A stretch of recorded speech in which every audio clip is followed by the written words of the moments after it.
welcome to Prophetic Perspectives. I'm your host, Emilie Plowman, and with me in the studio today are two amazing MSU students. We've got Isaac here and we've got Mariah. Welcome. Thank you. Thank you. Yeah, I'm really excited to have you all on today because this is your first year at MSU, yes? Mm-hmm. Yes. Yeah. And you have just completed a year with the school, and there's been so much that has happened, so many stories. Quite a lot. Yes. And so I'm really excited to have you all to share today. Now, Isaac, where are you from? Originally, I'm from Missouri. I've lived in like 30-something states, so all around, but originally my hometown is in Missouri. Nice. Yeah. You're well-traveled. Yeah. And what about you, Mariah? That's also a loaded question for me. My family was Air Force, so I was born in Japan, lived there for 7 years, moved to Alaska, lived there for 13, so I kind of consider myself from Alaska. But most recently, I came back from Japan where I was working. So. Nice. Yeah. Well, you have big ambitions, don't you? I do, yes. Yeah, this is the future president of the United States, ladies and gentlemen. So very excited about that, and I do think you can go all the way. But I wanted to talk to you all today about your experience in the Special Forces mission training program, specifically that we have as part of MorningStar University. You know, all our university students, they go through the same core leadership classes, but then they can pick the elective to go through this year. And you know, how would you all describe Special Forces as a program? Because that's always been an intriguing name. Yes. Yeah. But what is that? How would you all describe the program? I'll let you go first. Yeah. I do get a lot of questions about it, especially from relatives. And when you say Special Forces, automatically they think military. But I feel like I've always thought of it as it's really hands-on, in-the-moment leadership training, not so much reading about it or in class, but I love the wilderness aspect because I love being outdoors, but you're outdoors, you get to lead a team at least once in the year, and it's just hands-on. You really get to practice that leadership and just gaining outdoor skills, fire starting and everything like that, so yeah, there's a real resilience that it builds, Yes, isn't it? What was your experience like, Mariah? I think the program's amazing because it covers all three aspects of who you are and your nature. It's really challenges you spiritually, mentally, and physically. And so I really see this program being one that's it's very intense because of that reason, where I think a lot of programs, you're focusing on one aspect or one area of your life. The SF program really challenges you in all three. And so you really do learn and grow. It's a lot of amazing experience that you gain that you can kind of add to a lot of knowledge that you might have already about certain things. But just really having that experience of working with a team, leading all the wilderness things is really amazing. So, And they throw you in right from the beginning of the school year, don't they? Yeah. Because there's that first trip. You remember that? Yes, the first trip. Experience. And I've been through the program too, so all of this is, bringing back so many memories for me. But it's we probably shouldn't give it away, should we? It is a bit of a secret. It is a bit of a secret. But it is an intense first trip, and you definitely do get thrown into some situations that you just, you don't know what you have to be prepared for. I think, honestly, for me, that first trip was probably my favorite just because I felt like that's what I came here for, like more the really like survival, just like base, and you don't know what's going to happen next, and you really have to, you're thinking almost in survival mode. You do some stuff that you probably wouldn't normally do just because you're in that mode of thinking you're out in the wilderness all alone or whatever. Like, so it was, I'd say that's probably like the real, for me, that was like SF at its core was that first hike. Yeah, it really stretches you. I think what it really does is it shows what's really in you. Yes, it does. Both the strengths and the weaknesses, but it does pull out the strengths. You realize that you can go so much higher, farther, deeper than you thought. Well, and it's a great experience too because it allows you to have that opportunity to show your strengths and weaknesses to your teammates who you're going to be working with the rest of the year. So you really get this bonding experience of, well, maybe I'm not strong here, but my teammates are strong here. And so it really gives you that experience to bond with your teammates in a way that really just allows the rest of the year to be an amazing experience too. Yeah. So how would you say that this year has impacted you as you're looking back over a year as a whole? I mean, because not a lot of young people would do this. They give up a year of their life to not just go through the Special Forces program, but to spend a year really studying leadership training. How would you say this year has impacted you? I guess I'll start. I think one thing I've really realized coming out of this year is being more, I try to stay self-aware, but especially this year being more self-aware of how I impact a team normally. And I felt, especially with that first hike, being able to lead that was amazing. But seeing, for me, was like being able to tell who's good at what, like people's strengths right off the bat, and being able to build a team off of that. And so I just realized this whole year has helped me a lot with self-awareness and just being able to really, you're giving up your year. And I think being able to go head first and all in for the year really, really makes a big difference spiritually a lot, but just mentally, and like being more aware of yourself and what you're capable of and how you affect a team in that kind of setting. So I think that is one of the really important lessons that going through a program like this teaches a person, is the weight of leadership, because you don't know where the Lord is going to take you in your life. You know, everyone's called to leadership on some level, whether it's over thousands or whether it's over a few, or whether it's in your family or in a corporation or whatever. And the choices that a person makes as the leader is going to affect everybody. Yeah, absolutely. And so that's really a good insight that you've gained. What about you, Mariah? What would be one of the biggest lessons that you've learned from this year? I gave this in my final speech for the class, which is something we're all required to do. As the biggest thing I've learned about leadership this year is that leaders don't lead alone. And that was one of my main reasons for coming to MSU, is because I had a lot of head knowledge regarding certain things. I read a lot of books and stuff, but I haven't had the experience of working with others in a team.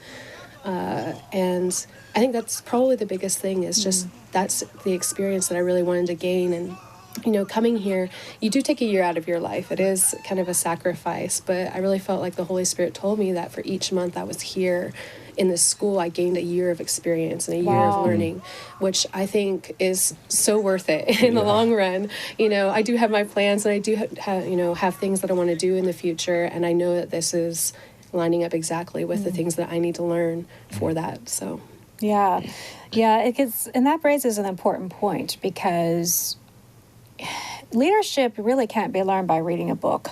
Right. Yeah. You know, which books are important. You know, there's some awesome leadership books out there. Rick Joyner's written a few. Go get them. They're at the MorningStar bookstore, all of that. But it's really the ability to, what's so unique, I think, about you all's year, and is that you all were allowed to take what you learned, because you certainly had classroom time. You know, you had to do reading and assignments, and you had teachers come in and all of that sort of thing. But then you got to transfer that head knowledge into something practical. Yeah. Yes. Yeah. That really helps set your course. It does. For the future. I love that about SF, being able to take it straight from the classroom and putting it into use, instead of just you're sitting here a year reading books and learning, and then you have to go try it. It was like you get to learn it in the week, and then on the weekend you went on a trip and you got to practice that. Right. Yes. And so it's a really expedient process because of that hands-on time. So that was really, really good. So what would you say was the biggest leadership skill then that you've learned over the course of the year? I would say for me, it was probably learning to work well with people, the people that are on my team. Patience is something that is probably not my strong suit. And so just being with people, you know, when you're out there in the wilderness, you're with people 24/7. You're really, really close to them. You know, you're literally sometimes, you know, spooning for warmth. I mean, you know, you get really close quarters. And so learning how to have patience with people and how to lead with grace is something I think that was a really valuable experience for me. That's good. Yeah. It's amazing to see how much in just 1 year a person can grow and develop in this area. I know when I came to the school, quite a while back now, I ended up in the Special Forces program just by default, because, you know, I didn't have skills in any of the other electives that were offered. And it really was the best year of my life. It was so not what people saw me as, though. I'd never camped a day in my life, mind you, when I showed up here. So, you know, we all have lots and lots of stories from this experience, but I wouldn't trade it for anything, No. because the value of the skill you gain in leadership and your understanding of it is just invaluable. Absolutely. Yeah. So, and we're going to talk about that a bit more when we come back. Leadership, The Power of a Creative Life by Rick Joyner. Leadership and creativity are two of the most powerful forces on earth. Learn how to cultivate these forces using real-life examples. Army of the Dawn Part 1 and Part 2 by Rick Joyner. God has an army that will soon mobilize. Its gathering will be the most powerful force on the earth. The Path by Rick Joyner. Rediscover the love of the one inside you. You meet the seeker while discovering Christ's nature.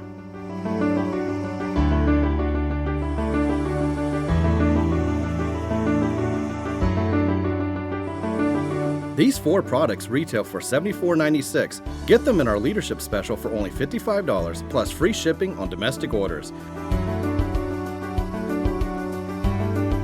Call 888-778-7141 or visit store.morningstarministries.org.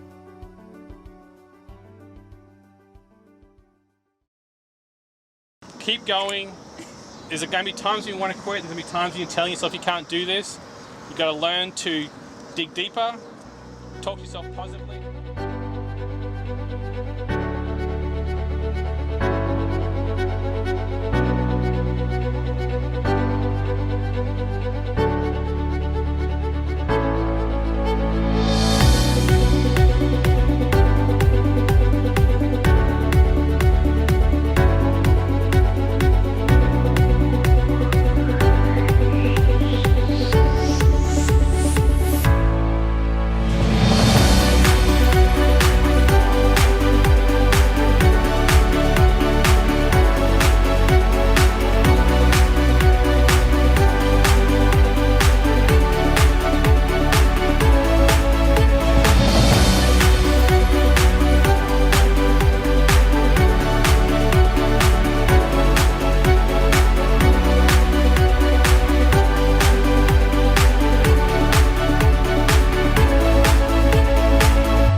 Well, welcome back. And Isaac and Mariah, before the break, we were talking about just everything that you all have had the opportunity to learn this year as MSU students. And I know for me, it's been fascinating to be able to watch not only you all, but the whole class just really come out of your little shells and grow and develop and become the people that you are today just in 1 year. It's really amazing. But one of the things that MSU has really started to emphasize, not just special forces, but MSU in general, is this emphasis on leadership training. And that really is the foundation for everything that we try to do with this school, as MorningStar has this mantle of education and a call to raise up leaders. How do you all see this leadership training being implemented throughout the school in general? I'd say, obviously it starts with our core classes. Our core classes, the curriculum has really focused on leadership and the characteristics of leaders, or just how things apply that we go through or we deal with in life to leadership. And so I just say you see it really there in the core classes specifically. But then all the teachers that come in, all the other classes that we get, the emphasis they always take it back to leadership. How does this apply to us as future leaders? And not just leaders, but godly leaders. How are we going to be, leaders in the future that incorporate, the principles that we learn in Scripture into our lives, in addition to the ones that we just see in the world and the natural. So the classes definitely are a big part of that. We definitely see that there. The experiences that we are able to have, whether it's worship elective or just transformational leadership or SF, we do see opportunities and experiences in all three areas for leadership, whether it's the faith course classes that where we go out and that's stretching in of itself. That is stretching, yes. So there's evangelism experiences and all that. Yeah, whether it's that or it's the SF wilderness trips or even worship leading behind the scenes or on the stage, we do have opportunities to do that, and that is really kind of become the focus in just what we're doing as students too, to just be like, this experience, what am I learning about leadership in this experience that I'm having right now? What would you all say, having come through a year of studying leadership, what would you say is the heart of leadership? What makes a good leader? Isaac? Yeah. Well, that was part of my final speech as well, but what I really, really kind of saw through doing some of my research, like, I'm more of a laid-back kind of leader. I don't really come out and take charge, but one of my biggest things I loved was servant leadership and just really leading by example, but really, like, you have to have the heart to serve your people, to want them to do well, and in turn, they want to be following you. And just that, and then just seeing, just sticking, like, finding your core principles that really make you who you are, what you really believe in, and, like, holding fast to those, especially in the world right now. Just everything's changing so quickly, but really finding who you are and actually sticking to that through anything. And that was a really big one this year on some of the trips, especially the first trip, getting thrown into that as trying to lead it. And it was a little confusing, but like I was more laid back and everything, and then realizing that you have to step up and take charge, but through doing that, not losing yourself in, like, my heart for people and serving people. Yes. You can't lose yourself when you step up to take charge. You still have to be at your core. So for you, true leadership looks like servant leadership, that model that Jesus was modeling. Yeah, because there's so many definitions of leadership, so many different models. And, I think there are probably times in life where, depending on the situation you're in, you kind of move around to different styles. But what does leadership look like for you, Mariah? What makes a good leader? I think for me, the heart of leadership, just kind of going back to what Isaac said, is the heart of the Father. Everything that we do for leadership, we can always take it back to the Lord and His heart for us, and looking at Him as the example of leadership. And so, one of the projects that we did this year was the shepherd paper, where we looked at the characteristics of leadership through the eyes of a shepherd caring for their sheep. And which is the biblical language for a leader. Right. So, just taking it back to that and seeing that, a good leader is one that follows those characteristics, the characteristics of the good shepherd. And, it's a really fun experience kind of learning about what those are for us individually, but what they are, just as we apply them to one another, as we lead each other in just the different experiences we go through in life. Yeah. Well, and it's just this foundational understanding, because, I think that we've come to a time in the world and in culture where leadership is needed more than ever. Leadership has always been needed, and God has always been faithful to raise up people to fill that gap. But He's really seems to be doing something among the young people regarding leadership. Amen. What are you all seeing with your generation with regards to the Lord raising up leaders? What I love to look at, especially, I just remember the first day getting here to the school and sitting in class, and I think we talked about it, we agreed on, like, sitting there and realizing that, like, it wasn't that, like, oh, I'm special, I'm here to be a leader. It was like every single person in this room is called to be a leader in a really high capacity. And I just see, like, especially in this time, there's so much of a calling and a drawing of especially younger people to be those leaders. But I just look at, like, what's going on right now. There's so much passion and directing that passion into the right places. But there's just there's so much passion and drive in younger people today, especially the millennial generation. They have passion for whatever they do, and directing that passion into that right place and into really serving and leading people. I think that's one of the biggest things I've been watching and keeping my eye on.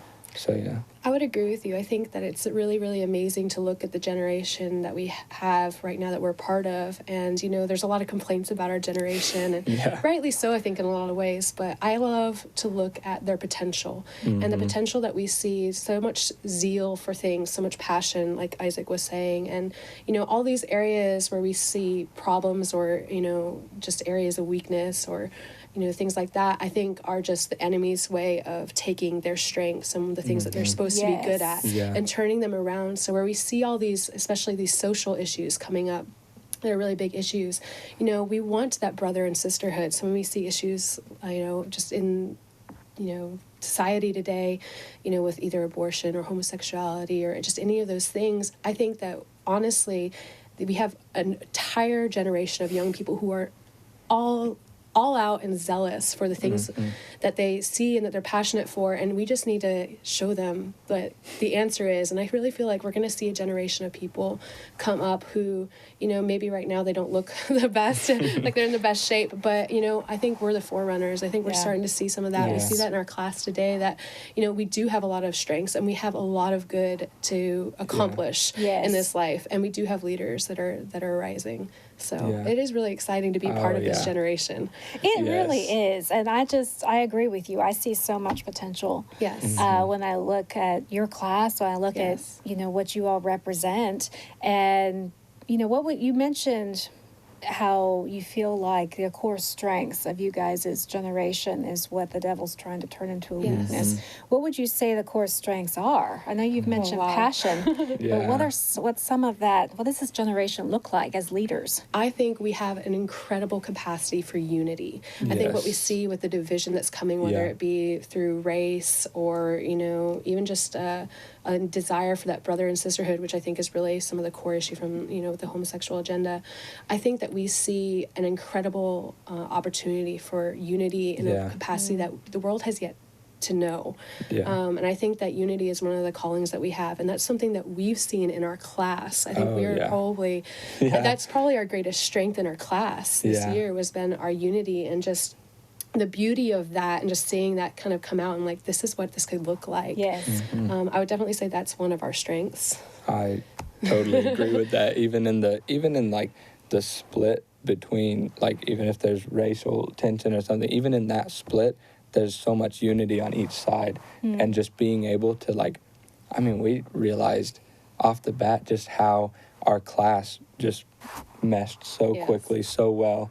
And part of that has to do with spiritual things, but a lot of it is this generation has the capacity to really mesh very quickly and get behind a cause and really push that. And because it's that passion that drives you all to do that and form a united front. I really look at this generation. I think they really legitimately want to see change in the world. Absolutely. And so the struggle is what kind of change. Exactly. That's where the struggle you have to direct that and passion. So, you know, that's why studying these things just sets you all up so well for the Lord to say, okay, this is what I want you to focus on. Run with it. Absolutely. And that's one of the things I really love about our class is that we have a class full of very unique individuals who are all going into different sectors of society. There's no one, like, we can't point at our class and be like, oh, we have a class of ministers or we have a class of missionaries. We have people who are going to go into business and politics and media and the arts, and people who want to lead, you know, just in family and churches. And so we have a very diverse class of people who know where they're going, and we're all going to be going into these different areas together. And so as we go into these areas and we start to rise together and to be put into those positions, we're going to be forming a net, a kind of a connection between all of us that's going to make us really, really strong in the future as leaders. When you all have a tenacity also Yeah. in your generation, that passion fuels you and gets you going, but you're not going to quit Yeah. either, which is partly what the Special Forces program is hoping to build is that resilience and that tenacity, so that when it does get hard, because leadership is a hard path to walk, and you all experienced some of that this year, but when you're a top government official, or you run a school, or you're running your family, it's tough sometimes. And so not quitting. And I see that already in your generation. That there's the seed's already there. Amen. And you just keep developing it. Well, this is so you all would say then that you all become more confident leaders this year. Would you say that? Absolutely. Yes, definitely. We could definitely say that. Definitely, yeah. Yep. Yeah. Well, it's just been amazing. And so, what are you planning on going into? You mentioned politics. I am interested in pursuing politics in the future. Honestly, the path choices that I have are kind of up to the Lord, but that is something I am pursuing. I do plan on getting my master's degree in my field of study in the future, but we'll see what the Lord has for me. I'm open to all possibilities, but I love that saying that you can't really change the direction of a parked car. So as long as I keep moving, the Lord can change my direction when He desires. So it's a great way to look at it. Great way to put it. Well, I'm sure you'll go on and do great things. What about you, Isaac? What's on the horizon for you? I've been really looking into youth a lot. I feel really called more to America in the fact of young men and young fathers and being that's one of the biggest problems with the unity of family or unity in general is having fathers. And so I really feel called to just leading young men in how to be a real father, just like the Lord. So. Well, and there's such a need for that. And it comes back to what you were saying about the heart of leadership is the Father's heart. Yes. Yeah. And so for you to go on and impart that's going to be a very powerful experience. So that's wonderful. Well, thank you all so much for being on, sharing your experience and your insights. It's been great. Good. And if this has stirred you, go check out MorningStarUniversity.com. We're currently accepting applications for the upcoming school year, which starts in August. Yeah. And who knows? You got so much more out of this year than you expected to get. That's really know what the Lord is going to do when you choose to give Him a year of your life. Amen. And so thank you all so much. Thank you. And we will see you next time on Prophetic Perspectives.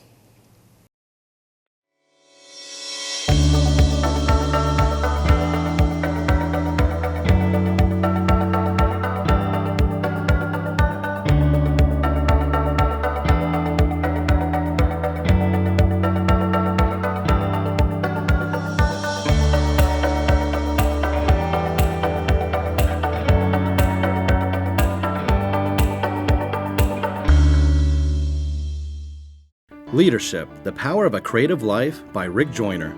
Leadership and creativity are two of the most powerful forces on earth. Learn how to cultivate these forces using real-life examples. Army of the Dawn Part 1 and Part 2 by Rick Joyner. God has an army that will soon mobilize. Its gathering will be the most powerful force on the earth. The Path by Rick Joyner. Rediscover the love of the one inside you. You meet the seeker while discovering Christ's nature.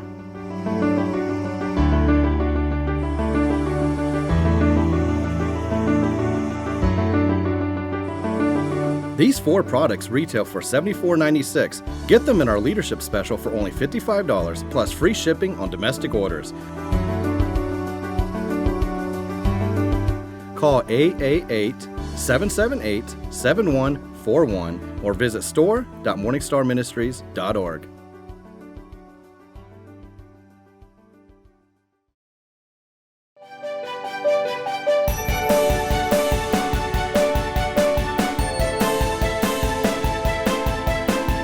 On TV, online, on the go, and on your iPad.